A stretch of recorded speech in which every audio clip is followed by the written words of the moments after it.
Now then, I'm going to be reacting to another one of Jess's clips. Link for this will be in the description if you want to watch this video without me talking over the top of it. If you edit on from this point, I'm going to presume you want to know what I've got to say about it as well. So let's get into this. Why have I not got video? Oh my days, why is it muted? Between people right now that's going on between the world, and it is a fight, a war, as we know, between good and evil, God and devil. Now, Amen. Unfortunately, there is no Agree. No disagreement.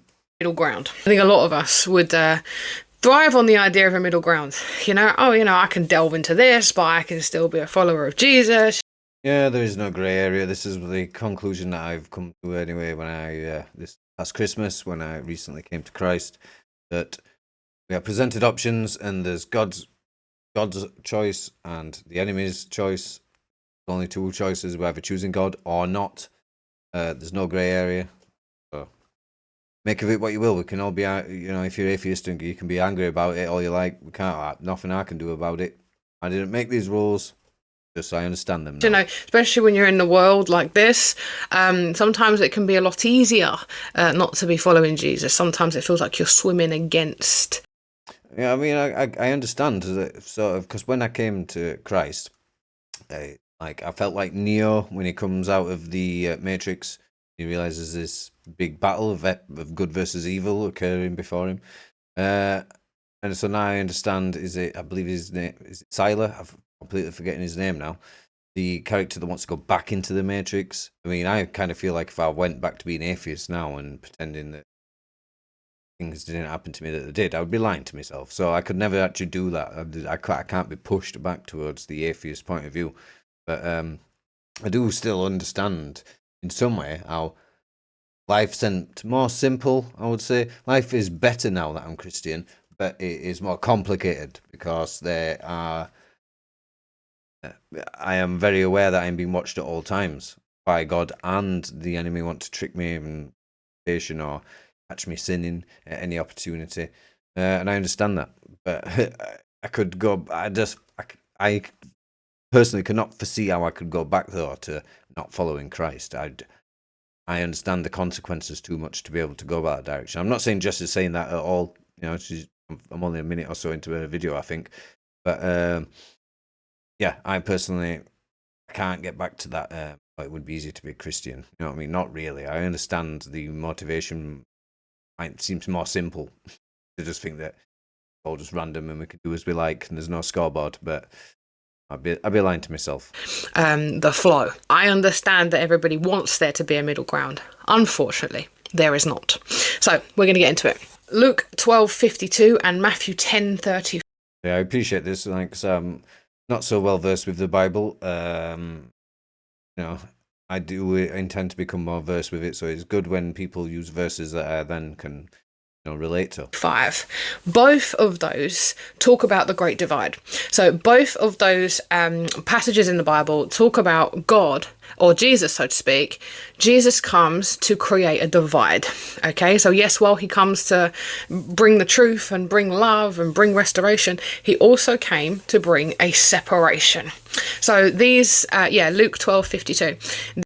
Yeah, I mean, maybe I'm wrong here. I'll just give my interpretation that he obviously separate people who are going to follow him and people who are not going to follow him.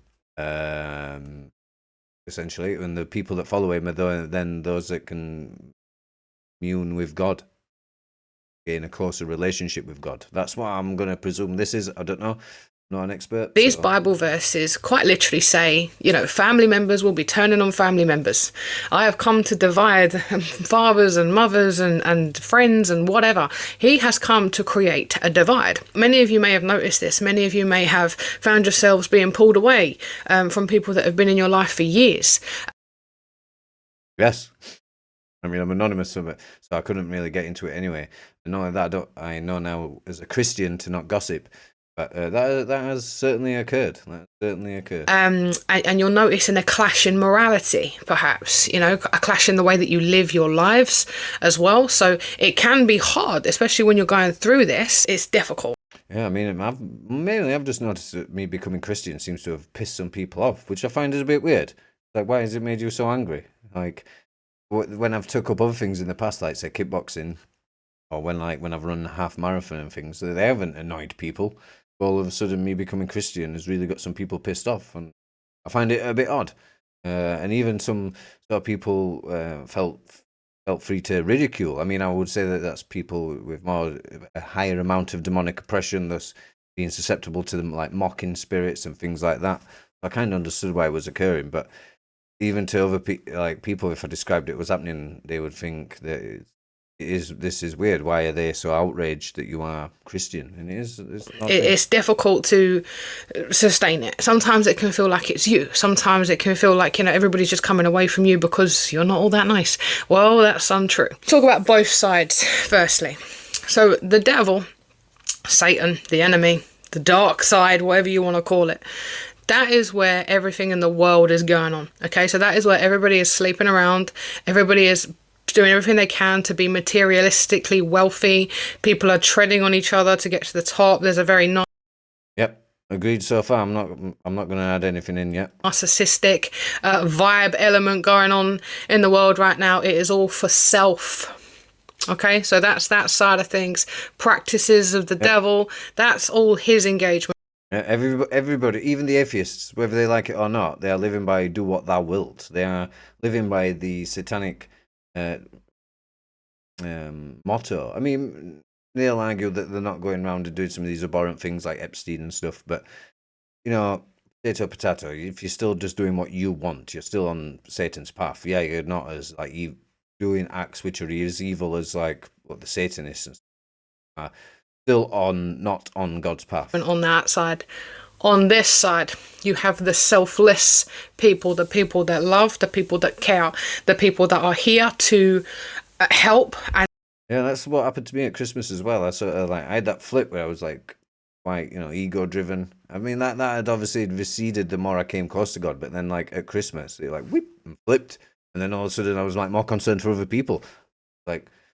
Why am I concerned for somebody who's not me? And like more than I am myself. I thought that was a very profound thing that came out of that experience at Christmas. And there was many other things. It's sort of in my testimony, but I'll not get into it because that video took me 45 minutes. And teach and love others. And even after everything you've been through and gone through, you have somehow resisted going on to the other side. Okay, so you have a divide going on. Now, the reason there's a divide is because we're in a spiritual war. Okay, so what we see day to day is not what's going on spiritually. There is an actual war going on between the devil and God's team. I want to make... Yeah, I mean, the way I've explained this to people as well is it's like there's a tug of war, and it's like, and it's occurring in each individual person and like on a broad scale in society at the same time. But each one of us, each time we get a choice, like, oh, am I going to steal that? Oh, am I going to lie to this person? There's an opportunity to be nice here. Like, will that help the old lady across the road? I suppose classic example. We are continually being beset by choices for us to like sort of navigate. So there's always this like tug of war between Jesus and Satan, with God as the sort of intermediary of them both. Obviously, he's got his son, so he's his favorite, but he's still the judge of the competition, let's say. I mean, I do kind of view it in that way, that like Satan wants to see if he can beat Jesus, even though we all know that he's lost anyway, but he still wants to score as many points on his side. So every time that somebody commits suicide or goes to a certain clinic to get themselves not pregnant anymore, he is scoring a point in his own sort of sick way, to feel as though he's getting his own back at Jesus, obviously. I'm kind of going off on topic. I'll let Jess continue. Something very, very clear. God doesn't have an enemy. Okay, he has no rivals. The devil made an enemy of God. He and the devil are not equal. We're not talking about an... Yeah. I mean, I kind of worded it a little bit different, but as I was saying, like, God is above all. Like, possible for him to have an enemy, because he could just like delete Satan from like reality. He's like the admin. He's the project manager. He wears all the hats. The devil is no more powerful against God than, like, I don't know, Gran Turismo is more powerful against me. It's like, it can't do anything to me. I see 100% see it as the same way. Like, Satan is but nothing to the God creator of all. So why would you view him as an enemy? He's no more an enemy than this Mike is an enemy to me. You know? Equal fight here. The war is already won. But he is inconsequential. That's what I'll say about the devil. To God, anyway. Obviously, tries to like harass and harangue us and tempt us, and you know, because he can't harm us, but he can certainly play tricks on us. Yeah, so that's how he tries to, like, I don't know, whittle away his time while he waits for Jesus to come back and smash his face in. it's now playing out in our time. Jesus wins in the end. That it's not like one is going to overtake the other. Jesus has already won. God has already. Yeah, so our souls were already bought on the cross. Jesus already won. And now the timer is just ticking down until Jesus comes back and lays a smackdown on Satan. And yeah, I don't. Maybe I'll not get too much into that. Won. But now this is a time where we have to choose whose side we are on and where we ultimately want to end. Team Jesus. We kind of pointed to the wrong side. I meant to point at my cross on this sort of background. Not a real cross, obviously. But yeah, you need to be on Team Jesus' side, I think. To be honest with you, I don't mean to like sound that like to compel you, because you have to choose it. I can't like make you. We'll have to choose Christ, and that's what I did. I chose it. Like, nobody compelled me. Nobody brainwashed me. Nobody. You know, I didn't have like a Christian best friend. Yeah, but I think you should choose Christ. End up going. It's very, very difficult when you're in the middle of that, because it will feel like you are almost going against the world, especially when you're following Jesus. Because, as I said, yeah, it does. It does. Like, for instance, I mean, I'm 2 years celibate now. I think 2 years. Keep using the wrong hand. Yeah, 2 years. And people, when I tell people, it's like they almost like want to encourage me to go back to engaging in hookup culture, and I'm like, what? Why? If I'm telling you that it's made me happier for not trying to just seek out short-term pleasure with random people, and especially now that I have like the new heart from Christ, like I can't abuse this by doing sinful things such as that. Like, no way. And to be honest, like the whole it came a bit. The whole being celibate, I do believe, played a big part in me coming to Christ and coming to this team. It pushed me closer to Christ, because I wasn't committing as much sin. And I do think, you know, that is a profound way everybody can get close to God. I sometimes think that people who are looking for God and can't find him, it's because they're making excuses for committing certain sins. You know, and there shouldn't be. There should be knuckling down, trying to live by the 10 Commandments. I mean, that's what I started doing before I came to Christ. I'd a bit lost, didn't know what to do, started living by the 10 Commandments, and pooh, hey, presto, God guided me the rest of the way.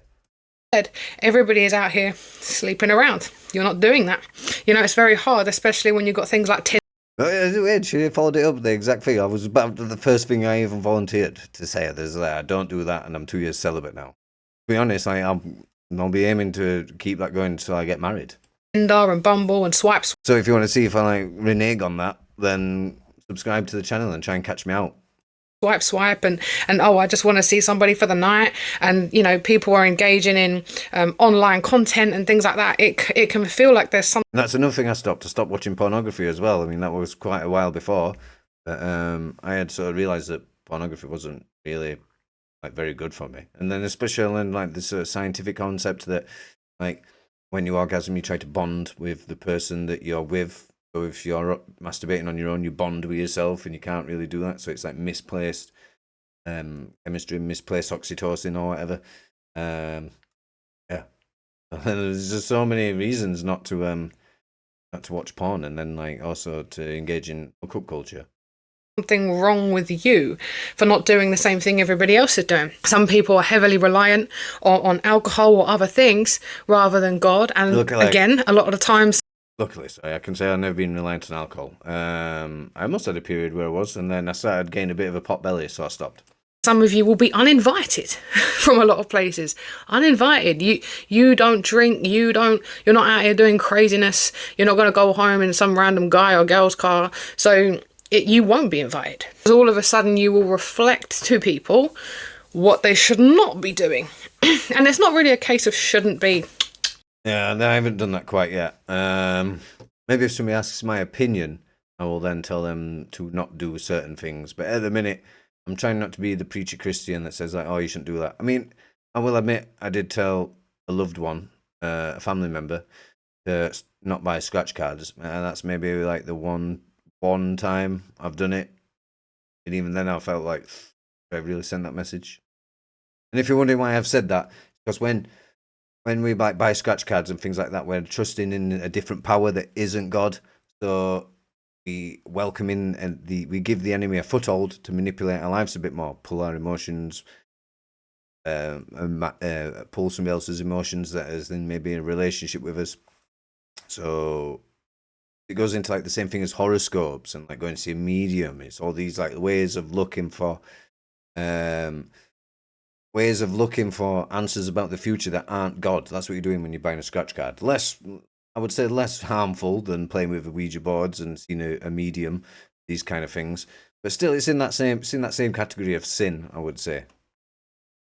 Like that, it's giving room for the enemy to come in and wreak havoc on their lives. So this is why we're seeing people almost doubling down. I'm going to explain this in further detail. Those of you that are on the side of God are by no means going to be perfect, okay? You are going to fall in a lot of ways. Yep. I will say, like, I reneged against God recently, and over Easter, I told a lie, right? I was in a telephone call, a video call, and a demonic entity touched my left shoulder, and like put pressure on my left shoulder as I told the lie, like instantaneous, while like waiting for me, like oof, straight on me.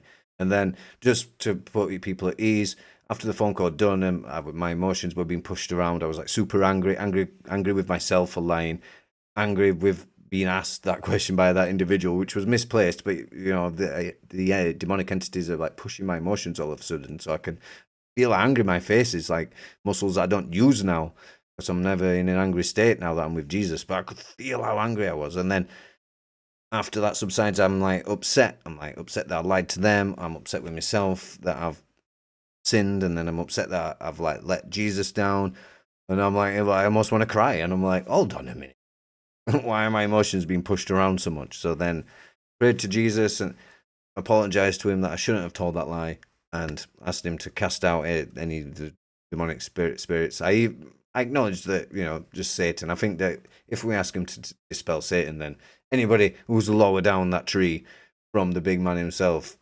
Jesus is going to handle as a subsequent part of that, because he is the one that they're all sort of underneath, whether we like to admit it or not. Any of the pagans can get mad, but whatever. Yeah, and I'm sort of rambling a bit much, but that's why you're watching this video. As I said, if you want to watch this one that Jess has made without me talking, then the link is in the description. You are going to still have issues with sin. You are still going to have moments where you slip, and sometimes even let the devil in there slightly. Yep. But if you ask Jesus to kick the devil out, he's got to go. He's got to do what Jesus says. He's the one force that Satan fears. He doesn't fear Zeus, doesn't fear Odin, doesn't fear Ra, he doesn't fear Shiva, he doesn't fear Buddha, he doesn't fear nobody except Jesus Christ. He's the only one that Satan fears. So you must invoke the name of Jesus. That's not me condoning it, it's just a fact. Otherwise, we wouldn't have needed Jesus. If we were capable as human beings of being able to step away from evil, we would never have needed the sacrifice of. Yeah, I'm just glad I'm like preempted some of the stuff that Jess has said here. It shows I've really picked things up and had a coming to Jesus moment. Jesus Christ in the first place. So the first thing I want to say to everybody, being on the right team does not mean that you are perfect. You're going to be making a few mistakes. This is the thing I've run into. Some of my friends and family seem to think that I'm better than them, especially when I'm telling them to do less sin and they'll move closer towards God. They automatically think that I'm saying I'm better than you. And to some degree, if God is bestowing me close to his embrace because I'm committing less sin, then being kind of, but that's not the point. I'm trying to tell people how they can become close to God, but they look at it from a very selfish point of view, like, oh, he thinks he's better than me. Their ego, like Satan feeds into their pride. They look at it as like push that away because he's being arrogant, because he thinks he's better than me because he's committing less sin. when the reality is that it's not. It's a loss of ego, because by committing less sin, I'm like keeping my pride, like keeping it chained up so that it doesn't get out of control. I mean, let's not say it doesn't sometimes. Sometimes I get a snotty comment and I'm like, what I mean? I think if I still have the thoughts going off, I think like, I want to initiate wrath out on people, but try and be a bit better now. You're going to be tempted by a lot of things. Some of you are going to slip up. Some of you are going to do things you're not proud of sometimes. But the importance of the two sides is the belief system. So yeah, I mean, I just think that, like, not that God gives us free license to just keep going doing sin and then get grace, but I think that God He can see what's in our heart, and He knows whether we truly messed up and if we truly feel bad and we're truly going to try not to do it again. And He knows that if you're going to like go out, commit sin, the intention of asking for grace afterwards, and they'll be okay. And He knows, you know what I mean? He's like any Christians out there that think you can just like willingly to go off and do things, and that God's not going to know, and he's not watching what's going off inside your head. I think you're very misplaced. As the Bible says, and again, I'll have to find the exact passage later, when you declare with your mouth that Jesus Christ is Lord and that you need Him, He is your Lord and Saviour, you are saved. So it's never about being a perfect person. He already knows we can't. Yeah, that's what happened to me. 21st of December, I was saying the Lord's Prayer in church, and it was the first day or first service in church where I ever acknowledged in my heart that God came to earth as God and lived amongst us, and His name was Jesus. Then that's when I was bestowed with like the Holy Spirit, and like the new spirit that Ezekiel talks about. I mean, it gives you a new heart made from flesh, and a transformative moment. I know the exact day it occurred. Can't be, but the difference with the two sides, people that are on the other side, the dark side, will start to thrive in evil. They will actually start to enjoy it. Again, God really speaks about turning people's hearts. He turns their hearts, same as He did with Pharaoh. He gave Pharaoh enough warning to turn away from evil and to set his people free, and he didn't. So God, ultimately, what He done was turn Pharaoh's heart. I wouldn't say on a non-Christian thing. This is like a North-South thing, this. But that, what He done, that's... I don't mind the Southern accent so much, but like what He done, that's definitely one of them that like gets me. I'm like, what He done? Practically to stone. To see people almost be delivered into the hands of the enemy, delivered into the hands of the one that they have chosen to follow. And this is why now we are seeing people doubling down. So it's not that they do something evil and then they feel bad about it. No, actually, this is what they choose and this is what they thrive on. This is now their source. Okay, so we have two sources, so to speak: God and the devil. And which one you connect to as a source, which morality you connect to, what you choose to follow, what you choose to be, is what will begin to play out into your life. So those of you that are on the right side, those of you... My testimony is very much part of this. Less I committed sin, the closer I moved to God. That are on the good side, those of you with the good hearts and the morals and the standards, will start to watch people doubling down in the evil and begin to blame yourselves. Yeah, this happened to me as well a little bit. I did interaction with a friend, and then he was trying to make assumption that he'd already come to these, like he'd already been bestowed with like the new heart and the new spirit, and had rejected it and gone away from it, so he knew better, and it was not the case. Like I knew, and sort of me trying to like reassure him without getting into my pride myself that it was wrong just seemed to be like making it worse. You know what I mean? So unfortunately I had to like leave.